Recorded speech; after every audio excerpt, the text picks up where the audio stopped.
والله يبارك بأجسامهم صحاح ما شاء الله عليهم، ما همش مرضى وما عندهمش سبب يتخلفون فيه.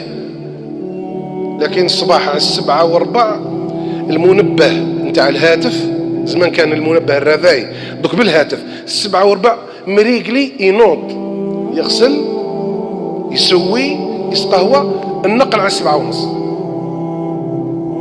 الشيخ بن باز أنا أذكر هذا قال اللي يدير المنبه نتاعو الفجر على 4:30 وهو يدير المنبه على 7:30 على الدوام. الدوام في السعودية، كلمة الدوام في السعودية يعني العمل.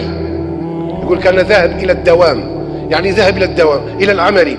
قال إذا كان الفجر على 4:30 ويتعمد، قال يتعمد ويدير المنبه على 7:30، هذا تعمد.